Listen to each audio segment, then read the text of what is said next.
He told us that he had been shot by someone, we don't know whom, and other citizens in the area indicated that they may have come from around this house or inside the house. The victim is being treated at a Portland hospital where he is in fair condition. Authorities are still looking for the person who did the shooting. Neo-Nazi skinheads who showed up for a rally in California's Napa Valley found themselves outnumbered by 5 times as many counter-protesters. The police and reporters almost outnumbered them as well. More than 500 demonstrators greeted the skinheads, many shouting, "Nazis go home." 200 police officers kept the groups apart. The event was originally billed as an Aryan Woodstock because organizers had hoped to have skinhead bands perform. A sea lion trapped in Puget Sound and hauled to the ocean has returned to the Ballard Ship Canal. A wildlife department spokesman reports the animal was spotted late yesterday. To return, the sea lion had to swim almost 300 miles up the Pacific coast from where he was released at Long Beach. The sea lions wait by the locks and pick off migrating steelhead and salmon. The relocated animals are fitted with a cattle brand and a radio transmitter with an individualized signal. So there's no doubt that Operation Goodbye has turned into Operation We're Back for the sea lions. Meanwhile, wildlife officials are trying to estimate just how many fish those sea lions are catching. Chris Lagueros reports. It's the middle of the wild steelhead run, but you wouldn't know it by looking into this fish ladder. No fish, just the rush of bubbles. The state hasn't seen many steelhead either. We've installed a fish counter. In an attempt to calibrate that, we had an observer down at the locks for 2 days, and during that time, he only saw 8 fish pass through the locks. That is an alarming number. Alarming because there should be many more fish like these swimming through the ladder. The state estimated last fall that 1,600 wild steelhead would move through the ship canal from January to April.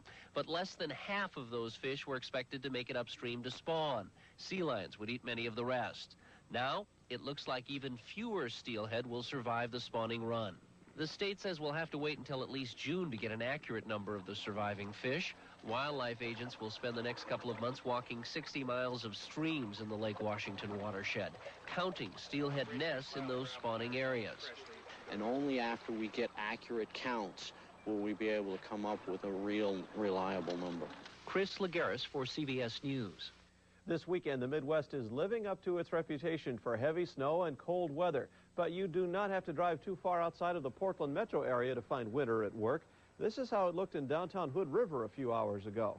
Portland had a trace of snow this afternoon, but this evening in Hood River it was snowing steadily. Also, it's slow going all along Interstate 84. The state police report icy and snowy conditions. Police say there have been numerous minor accidents during the afternoon and evening.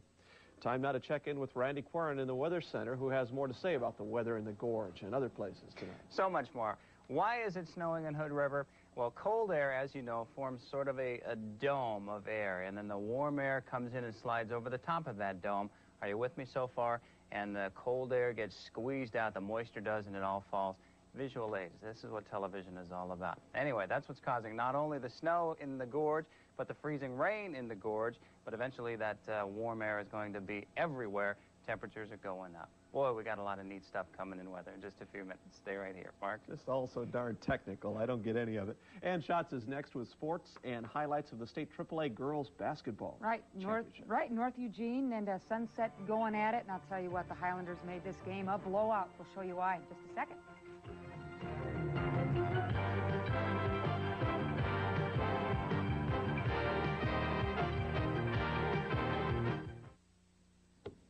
A big night in high school basketball. North Eugene and Sunset tangling for the girls' AAA state crown. Highlanders came out smoking and put Sunset in some kind of hole. North Eugene leaving little doubt about that #1 ranking, folks. Rachel Schott and Becky Bynum were unstoppable in that first quarter. The two Highlanders went on a tear. Bynum with a pretty steal and bucket. Ooh, what a game Becky had.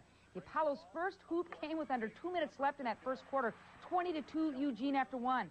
Sunset did come to life a bit in that second period, but still, the Highlanders led it 33-16 at the half. North Eugene opened up the third quarter just like the first. Bynum was putting on a clinic, so tough down low with that good position. North Eugene had this one in the bag, 57-29 after 3. Top-ranked North Eugene cruises to the 67-43 win over Sunset. The Apollos never knew what hit them. Bynum, 22 points leading the way. The Highlanders take home the coveted state AAA crown.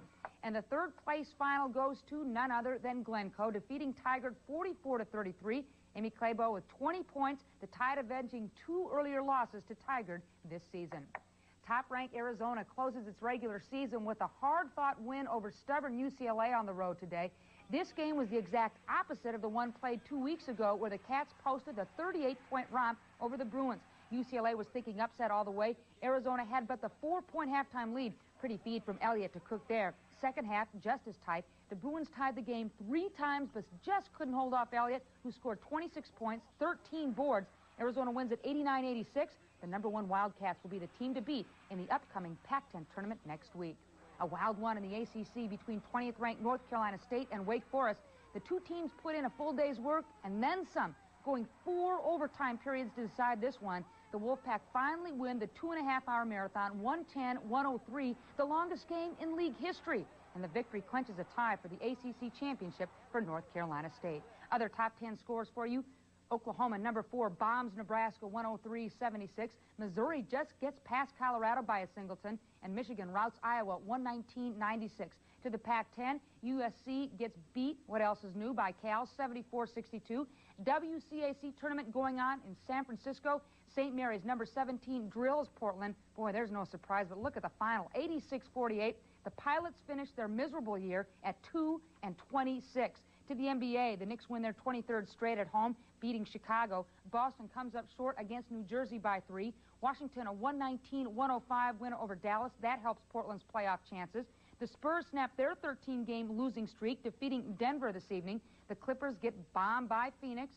Philadelphia up short against Seattle, 118-104. Barkley with another bad night. And Golden State gets past Sacramento in a scoring bonanza, 155-143. Over to hockey. Many were waiting for Detroit forward Bob Probert to go one step too far with his off-the-ice problems. He did, and boy, it's going to cost him. Today, the troubled 23-year-old was banned from the NHL for life after being charged with smuggling cocaine from Canada to the U.S. early Thursday. League President John Siegler said the NHL will not tolerate involvement with illegal drugs, making Probert the first player ever expelled from the league for getting caught with cocaine. Not that this kind of thing is new to Probert. He has been in alcohol rehab 5 times and has been suspended from the team twice this season for disciplinary reasons. Probert's next road trip could be to the Slammer. Ouch. Darryl Strawberry's leave of absence came to a quick end. The disgruntled Mets slugger rejoined the team after a one-day walkout. Strawberry left camp Thursday, if you remember, after punching it out with teammate Keith Hernandez. The Mets' refusal to renegotiate Darryl's contract finally getting to the high-strung All-Star. But Strawberry had his mind on baseball today, belting the 3-run tater against the Dodgers in an exhibition game. Even Hernandez was on hand to greet Strawberry at home. No uppercuts today, but of course, that is subject to change. Well, John McEnroe, if you'll remember, quit the game of tennis back in 1985 when he lost to journeyman Brad Gilbert in the Masters tournament. Mac just couldn't stand losing to what he called a mediocre player. Well, that 6-month layoff came and went, and now Johnny Mac is trying to find his game again. Ironic that he faced none other than Mr. Gilbert in the finals of the WCT tournament in Dallas today. McEnroe rolls to the straight-set victory, dominating play for a record 5th WCT title. McEnroe says his game is just about up to snuff. And I'd love to mention quickly that the Winterhawks won tonight, and also Portland State's fine wrestling team is in great shape after the first round of the NCAA Division II championships. All 5 wrestlers advancing to the semis tomorrow. All right, terrific. You got it. Thanks, Ann. The future of a mountain valley in Washington State is in the hands of the Supreme Court. The court will decide if the Metho Valley, its residents and its resources, can cope with a major ski resort. CBS law correspondent Rita Braver reports. The Methow Valley glimmers like a crystal, set high in the Cascade Mountains of Washington. 50 miles long, a mile wide. Some ranching, a little cross-country skiing. One of the cleanest rivers in the nation. For more than 10 years, the people who live here have been fighting, neighbor against neighbor, locked in a bitter struggle over the future of this valley. At issue, the building of a downhill ski resort. This is concentrated recreation. It uses a very small amount of forest lands to benefit a great number of people. Devon's vision is a resort that could serve up to 8,000 skiers a day. Condominiums and hotels on privately owned land, ski lifts and runs on adjacent U.S. Forest Service property atop Sandy Butte Mountain. Without harming the environment, we can have a development that will benefit the local people and benefit society at large. Under the Reagan administration, the Forest Service sided with the developers and granted a permit. But some local citizens raised questions. What would the development mean for the herd of mule deer that winters here? Or for the ranches that depend on the limited water supply in the valley? The group filed suit claiming the permit was given in violation of federal law requiring full study of the potential environmental impact of the project. Brings into question water, how much water is available. We've had 4 years of drought, and if they're talking about just flushing toilets and taking showers and hot baths and hot tubs, the impact on the natural resources would be very, very great.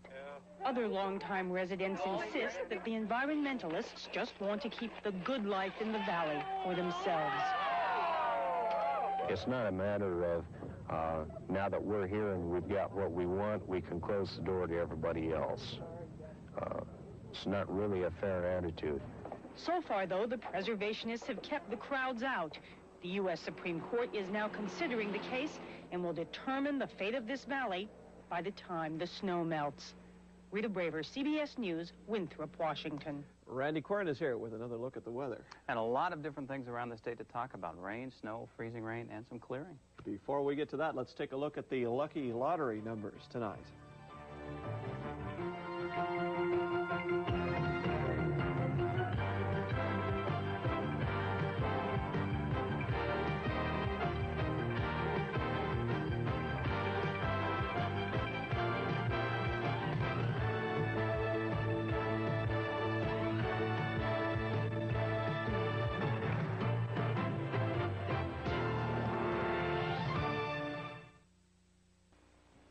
Warm, wet air is moving into the Portland area. In fact, you can see how wet it is by taking a look at our current conditions. Raining lightly at the moment, and it's been raining for most of the evening. 34 degrees out, 89% humidity, a southeast wind blowing pretty good at 18 miles per hour, and the pressure rising just a little bit, 30.03. High temperature today, 40 after an overnight low of 29. I don't think we'll be down to 29 anytime at all for the next few days. That is gone.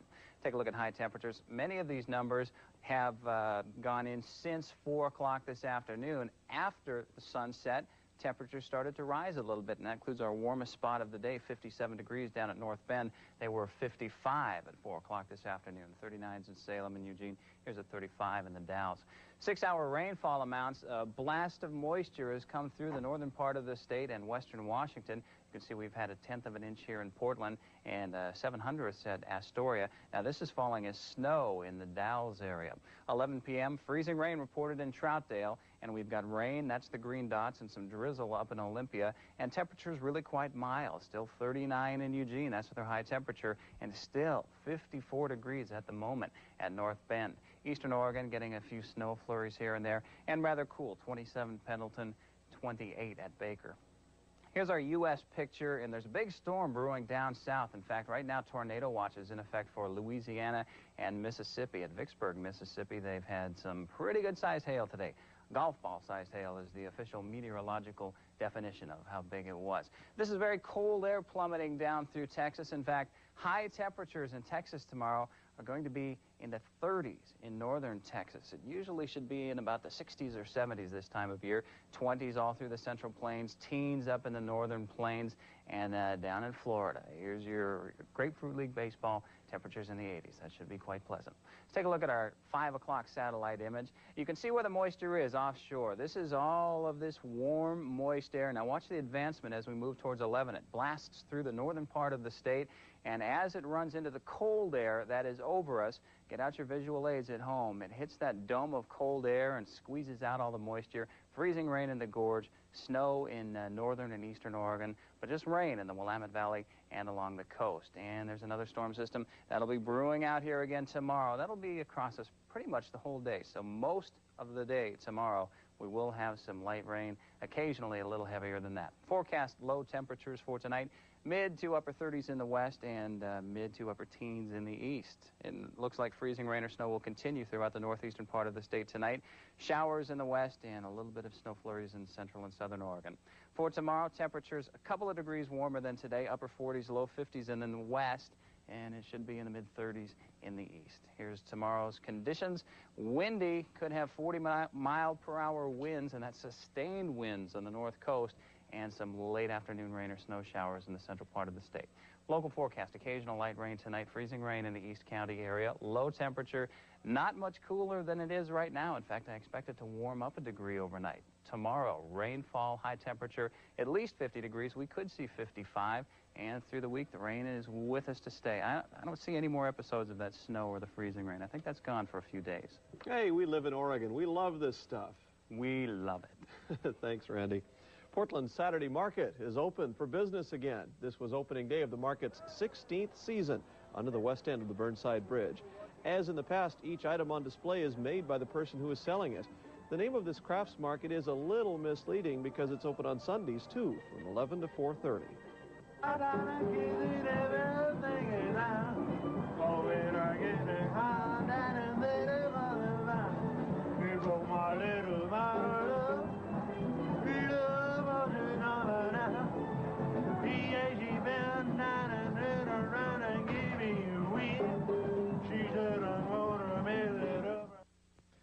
Some bowlers in Portland were knocking down pins to raise cash for research into sudden infant death syndrome, or SIDS. By mid-afternoon, they'd made nearly $5,000 in pledges.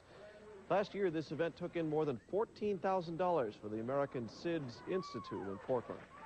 A recent medical study on preventing yeast infections is causing extra work for firefighters.